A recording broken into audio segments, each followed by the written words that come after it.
नमस्कार दोस्तों, आज की वीडियो में हम लोग पढ़ेंगे सीटेट पेपर 1 बाल विकास शिक्षा शास्त्र सीटीपी, जो कि यह वर्ष 2016 में पूछा गया प्रश्न है। ठीक है, बाल विकास एवं शिक्षा शास्त्र की सीटीपी की प्रीवियस ईयर क्वेश्चन है और यह प्रीवियस ईयर क्वेश्चन आपकी परीक्षा में पूछे भी जाते हैं। बहुत सारे प्रश्न जो है ना रिपीटेशन होती है, तो प्रीवियस ईयर क्वेश्चन लगाने से आपको फायदा होगी कि क्वेश्चन किस तरह पूछा जाता है परीक्षा में, और इसी क्वेश्चन को थोड़ा इधर उधर घुमाकर पूछ दिया जाता है, लेकिन क्वेश्चन का बेसिक इसी तरह होती है। तो इसी को देखते हुए हम आपके लिए प्रीवियस ईयर क्वेश्चन जो वर्ष 2016 में पूछा गया था सीटीपी से, बाल विकास एवं शिक्षा शास्त्र से 30 नंबर का, वो सभी प्रश्न आपके सामने मैं लेकर आया हूँ। आप जानते हैं कि सीटेट पेपर 1 में सीटीपी से 30 नंबर का प्रश्न पूछा जाता है परीक्षा में, तो वही 30 नंबर जो आपके वर्ष 2016 में पूछा गया था, सारा प्रश्न मैं आपके सामने लेकर आया हूँ। चैनल पर नए हैं तो चैनल को ज़रूर सब्सक्राइब कर लीजिएगा, ताकि आने वाले जो भी वीडियो होगी इसकी जानकारी सबसे पहले आपको मिल जाएगी। तो चलिए शुरुआत करते हैं सीटीपी का पहला प्रश्न से। प्रश्न दिया हुआ है 1 से लेकर 30 तक निम्नलिखित प्रश्नों के उत्तर देने के लिए सही सबसे उपयुक्त विकल्प को चुनिए। ठीक है, निर्देश 1 से 30 तक जो यहाँ पर दिया गया, निम्नलिखित प्रश्नों के उत्तर देने के लिए सही या सबसे उपयुक्त विकल्प को चुनिए। प्रश्न 1 है, निम्नलिखित में से कौन सी विशेषता प्रतिभावान शिक्षार्थी की है। ठीक है, तो प्रतिभावान शिक्षार्थी की कौन सी विशेषता होती है, तो यदि कक्षा की गतिविधियां अधिक चुनौतीपूर्ण न होती है तो वह कम प्रेरित अनुभव करता है और ऊब जाता है। कैसा विद्यार्थी, तो जो प्रतिभावान शिक्षार्थी होता है वह, उसके प्रतिभावान विद्यार्थी के यदि गतिविधियां अधिक चुनौतीपूर्ण नहीं होती है तो वह क्या करता है, कम प्रेरित अनुभव करता है और क्या होता है, वह ऊब जाता है। ठीक, कैसा विद्यार्थी, प्रतिभाशाली विद्यार्थी। ठीक है, तो ऑप्शन 1 इसका राइट आंसर होगा। यदि कक्षा की गतिविधियां अधिक चुनौतीपूर्ण नहीं होती है तो वह कम प्रेरित अनुभव करता है और ऊब जाता है। तो ऑप्शन 1 इसका राइट आंसर हो जाएगा। नेक्स्ट प्रश्न है आपके सामने। प्रश्न कहता है कि एक शिक्षिका अपनी प्राथमिक कक्षा में प्रभावी अधिगम को बढ़ा सकती है। एक शिक्षिका अपनी प्राथमिक कक्षा में प्रभावी अधिगम को बढ़ा सकती है तो विषय वस्तु को विद्यार्थियों के जीवन के साथ संबंधित करके। ठीक है, विषय वस्तु को विद्यार्थियों के जीवन के साथ संबंधित करके एक शिक्षिका अपनी प्राथमिक कक्षा में प्रभावी अधिगम को बढ़ा सकती है। ठीक है, तो ऑप्शन यही आपका राइट आंसर हो जाएगा, विषय वस्तु को विद्यार्थियों के जीवन के साथ संबंधित करके। चलते हैं नेक्स्ट प्रश्न की तरफ। अगला प्रश्न है आपके सामने दिया हुआ प्रश्न कहता है, प्रश्न है कि बच्चे के बारे में निम्नलिखित कथनों में कौन से सही है। सही कथन को चुनना है। ठीक है, सही कथन को चुनना है, बच्चे के बारे में निम्नलिखित में से कौन सा कथन सही है। तो पहला कथन कि बच्चे जानकारी की निष्क्रिय प्राप्त करता है, ऐसा नहीं होता है, बच्चे जानकारी के सक्रिय होता है। ठीक है, सक्रिय रूप से सीखता है बच्चे। दूसरा है कि बच्चे समस्या समाधान करता है, सही बात है। तीसरा है कि बच्चे वैज्ञानिक शोध करता है, सही बात है। चौथा है बच्चे पर्यावरण के सक्रिय अन्वेषक है, हाँ सही बात है। तो इसका ऑप्शन हो जाएगा आपका कौन सा option, option B C D इसका राइट आंसर होगा, जो कि बी सी डी आपका ऑप्शन 1 में दिया हुआ है। तो ऑप्शन 1 इसका राइट आंसर होगा बी सी और डी।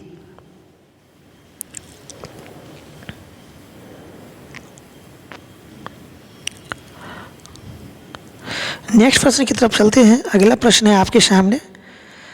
प्रश्न दिया हुआ है कि विद्यार्थियों में संप्रदायात्मक विकास को प्रोत्साहन देने के लिए निम्नलिखित में से कौन सी विधि सबसे प्रभावी है। तो यह होगा विद्यार्थियों को बहुत से उदाहरण देना और उन्हें तर्क शक्ति का उपयोग करने के लिए प्रोत्साहित करना। ठीक है, यह विद्यार्थियों में संप्रदायात्मक विकास प्रोत्साहन करने की क्या है, एक विधि है। तो ऑप्शन 2 इसका राइट आंसर हो जाएगा, विद्यार्थियों को बहुत से उदाहरण देना और उन्हें तर्क शक्ति का उपयोग करने के लिए प्रोत्साहित करना। नेक्स्ट प्रश्न की तरफ चलते हैं। अगला प्रश्न है आपके सामने। प्रश्न कि प्राथमिक विद्यालय के बच्चे उस वातावरण में सबसे प्रभावी ढंग से सीखेंगे तो कैसा वातावरण होंगे? तो जहां उनकी संवेदनात्मक आवश्यकताओं की पूर्ति होती है और वे अनुभव करते हैं कि वे महत्वपूर्ण है। ठीक है, वहाँ पर प्राथमिक विद्यालय के बच्चे जो है ना प्रभावी ढंग से क्या करेंगे? सीखेंगे। जहाँ उनकी संवेदनात्मक आवश्यकताओं की होती है और वे अनुभव कि वे क्या है? महत्वपूर्ण है। तो ऑप्शन 4 इसका यही राइट आंसर हो जाएगा। नेक्स्ट प्रश्न की तरफ चलते हैं। अगला प्रश्न है कि एक बच्चा खिड़की के सामने से एक कौवे को उड़ता हुआ देखता है और कहता है एक पक्षी इससे बच्चे के विचार के बारे में क्या पता चलता है? एक बच्चा खिड़की के सामने एक कौवे को उड़ता हुआ देखता है और कहता है एक पक्षी इससे बच्चे के विचार के बारे में क्या पता चलता है? ठीक है, तो इसका ऑप्शन होगा आपका कौन सा? इसका यहाँ पर दिया हुआ है कि बच्चे की स्मृतियाँ पहले से भंडारित होती है, दूसरा कि बच्चे में पक्षी का प्रत्यय विकसित हो चुका है। यही इसका राइट आंसर होगा। ठीक है, बच्चे में पक्षी का प्रत्यय विकसित हो चुका है।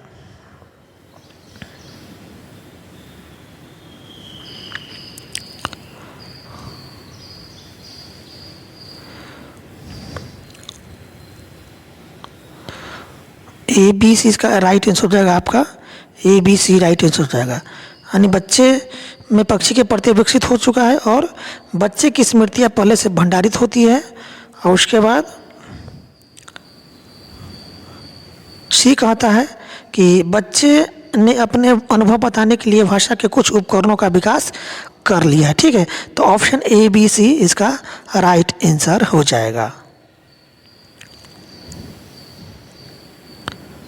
चलते हैं नेक्स्ट प्रश्न की तरफ। अगला प्रश्न है कोई शिक्षिका अपने विद्यार्थियों को ऐसा क्या कहे कि उन्हें भीतर प्रेरणा के साथ कार्य करने के लिए प्रोत्साहित कर सके? तो तुम उसके जैसे क्यों नहीं हो सकते, देखो उसने इसे एकदम ठीक कर दिया। ठीक है, ऐसा बोल करके उसके भीतर कार्य करने के लिए प्रेरणा को प्रोत्साहित कर सकता है कौन? एक शिक्षिका। तो ऑप्शन 1 इसका हाँ राइट आंसर यही हो जाएगा। तुम उसके जैसा क्यों नहीं हो सकते, देखो उसने इसे एकदम ठीक कर दिया। ऐसा बोल करके एक शिक्षिका विद्यार्थियों के अंदर प्रेरणा काम के प्रति क्या है? प्रेरणा जगा सकता है। ठीक है, ऑप्शन 1 इसका हाँ राइट आंसर हो जाएगा। चलते हैं नेक्स्ट प्रश्न की तरफ। अगला प्रश्न कि कोई शिक्षिका अपने विद्यार्थियों को अध्ययन करने हेतु आंतरिक रूप से उत्प्रेरित करने के लिए कैसा प्रोत्साहित कर सकती है?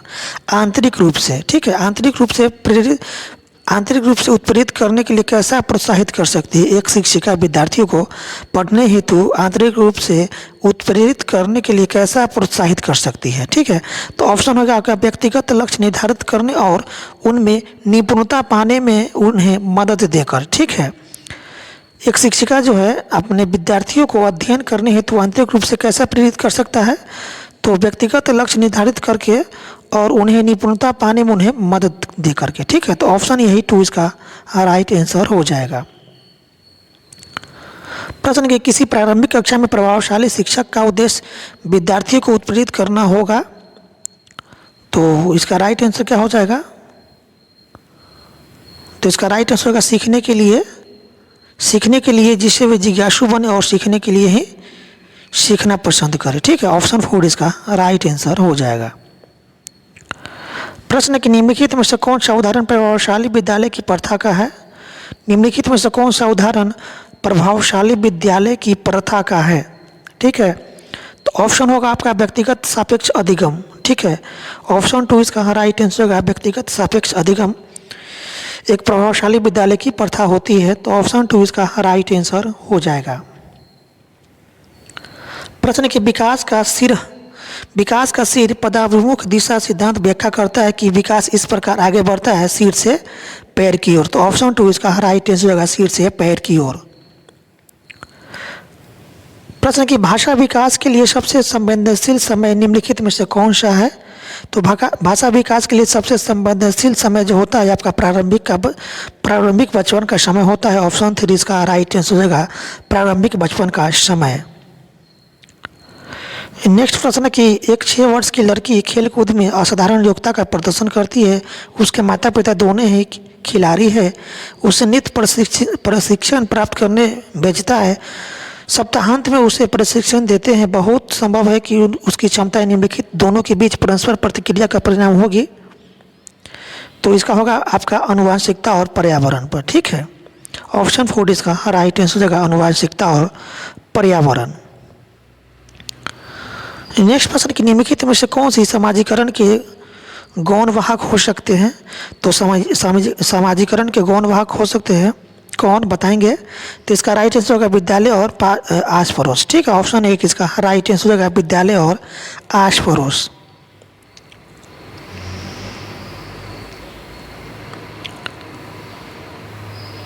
अब चलते हैं नेक्स्ट प्रश्न की तरफ आपके सामने है। नेक्स्ट प्रश्न है कि लेव वाइगोत्स्की के अनुसार संज्ञानात्मक विकास का मूल कारण है।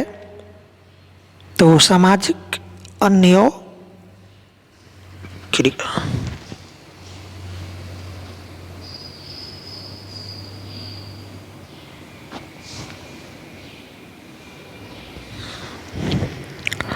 ऑप्शन 1 इसका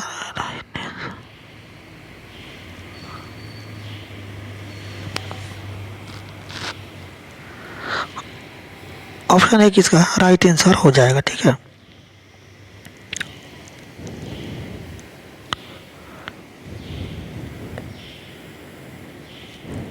अगला प्रश्न आपके सामने। प्रश्न कहता है कि किसी बच्चे का दिया गया विशिष्ट उत्तर को होलवर्ग के नैतिक तर्क के सोपानों की विषय वस्तु के किस सोपान के अंतर्गत आएगा? तो ऑप्शन होगा 2 इसका राइट आंसर, अच्छी लड़की अच्छा लड़का अनुकूलन। ऑप्शन 2 इसका राइट आंसर हो जाएगा। प्रश्न के जीन पियाजे के अनुसार अधिगम के लिए निम्नलिखित में से क्या आवश्यक है? तो जीन पियाजे के अनुसार अधिगम के लिए निम्नलिखित में से जो आवश्यक है, इसका राइट आंसर हो जाएगा आपका शिक्षार्थियों के द्वारा पर्यावरण की सक्रिय खोजबीन। ऑप्शन 4 इसका राइट आंसर हो जाएगा।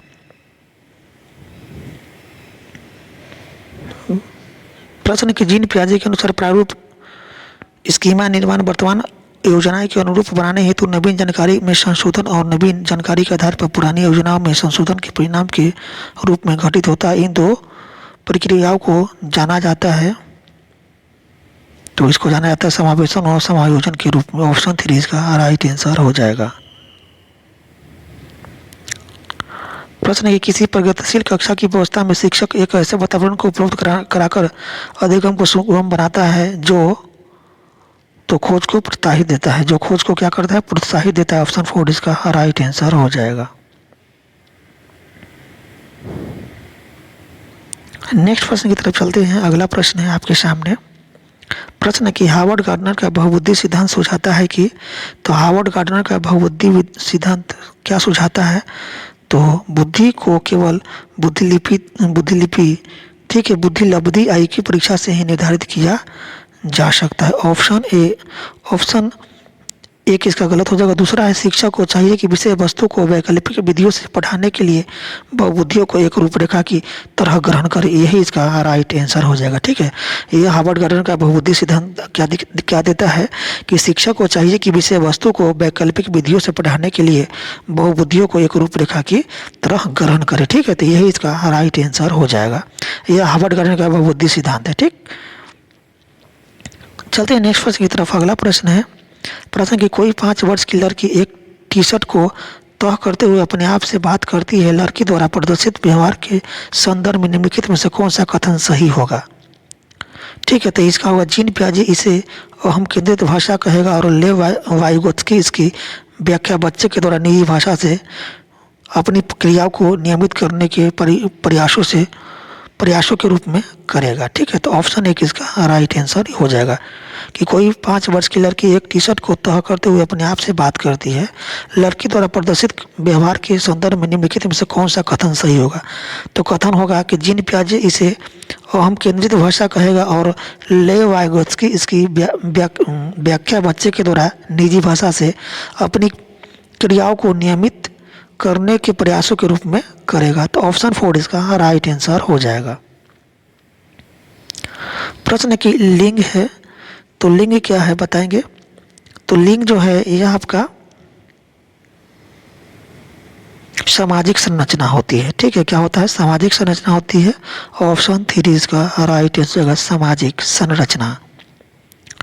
प्रश्न है कि लय वाइगोत्स्की के समाज संरचना सिद्धांत में दृढ़ विश्वास रखने वाले शिक्षक के नाते आप अपने बच्चों के आकलन के लिए निम्नलिखित में से किस विधि को वरीयता देंगे? ठीक है, तो ऑप्शन इसका राइट आंसर हो जाएगा आपका सहयोगी प्रोजेक्ट, सहयोगी प्रोजेक्ट को। ठीक है, ले वाइगोत्स्की के समाज संरचना सिद्धांत में दृढ़ विश्वास रखने वाले शिक्षक के नाते आप अपने बच्चे के आकलन के लिए सहयोगी प्रोजेक्ट विधि का उपयोग को क्या करेंगे? वरीयता देंगे। ऑप्शन 4 इसका राइट आंसर होगा सहयोगी प्रोजेक्ट। अगले प्रश्न की तरफ चलते हैं। अगला प्रश्न है कि अपनी कक्षा की व्यक्तिगत भिन्नताओं से निपटने के लिए शिक्षक को चाहिए कि बच्चों से बातचीत करे और उनके दृष्टिकोण को महत्व दे। ऑप्शन 2 इसका राइट आंसर हो जाएगा। नेक्स्ट है कि आकलन उद्देश्यपूर्ण होता है यदि इससे विद्यार्थी और शिक्षकों को प्रतिपुष्टि फीडबैक प्राप्त हो। ऑप्शन 1 इसका राइट आंसर हो जाएगा। प्रश्न है आपके सामने। प्रश्न कहता है कि राष्ट्रीय पाठचर्या की रूपरेखा NCF 2005 के अनुसार शिक्षक की भूमिका है, तो एक शिक्षक की भूमिका है आपका सुविधादाता के रूप में। ठीक है, ऑप्शन 3 इसका राइट आंसर होगा सुविधादाता। नेक्स्ट प्रश्न है कि अनुसंधान सुझाते हैं कि एक विविध कक्षा में अपने विद्यार्थियों से शिक्षिका की अपेक्षा है विद्यार्थियों के अधिगम। ठीक है, तो विद्यार्थियों के अधिगम जो है यह पर महत्वपूर्ण प्रभाव छोड़ती है। अनुसंधान सुझाते हैं कि एक विविध कक्षा में अपने विद्यार्थियों से शिक्षिका की अपेक्षा विद्यार्थियों के अधिगम पर महत्वपूर्ण प्रभाव छोड़ती है, तो ऑप्शन 4 इसका राइट आंसर हो जाएगा। प्रश्न है कि विशेष आवश्यकता वाले बच्चों को शामिल करना, तो विशेष आवश्यकता वाले बच्चों को शामिल करना जो है ये आपका शिक्षण के प्रति दृष्टिकोण, विषय वस्तु और धारणा परिवर्तन की अपेक्षा रखता है। ठीक है, ऑप्शन 3 इसका राइट आंसर हो जाएगा। प्रश्न है कि विविध प्रकार की सामाजिक, आर्थिक और सांस्कृतिक पृष्ठभूमि के बच्चों से युक्त कक्षा सभी विद्यार्थियों के अधिगम अनुभवों को बढ़ाती है।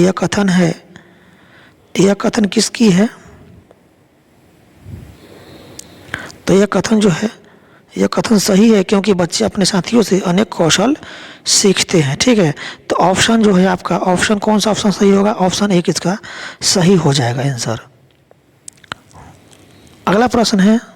प्रश्न कहता है कि सुनने में असमर्थ बच्चा, तो सुनने में असमर्थ बच्चा नियमित विद्यालय में बहुत अच्छा कर सकता है यदि उसे उपयुक्त सुविधा और साधन उपलब्ध कराया जाए। ठीक है, सुनने में असमर्थ बच्चा नियमित विद्यालय में बहुत अच्छा कर सकता है यदि उसे उपयुक्त सुविधा और साधन उपलब्ध कराया जाए। ठीक है, तो ऑप्शन 2 इसका राइट आंसर हो जाएगा। तो दोस्तों, इस तरह से वर्ष 2016 में जो आपका CDP बाल विकास शिक्षा शास्त्र से जो प्रश्न पूछा गया था, सभी प्रश्न समाप्त हुआ। वीडियो अच्छी लगी तो वीडियो को अधिक से अधिक शेयर कीजिएगा। चैनल पर नए आए हैं तो चैनल को जरूर सब्सक्राइब कर लीजिएगा, ताकि हम जो भी वीडियो लेकर आएंगे इसकी जानकारी सबसे पहले आपको मिल जाएगी। तो वीडियो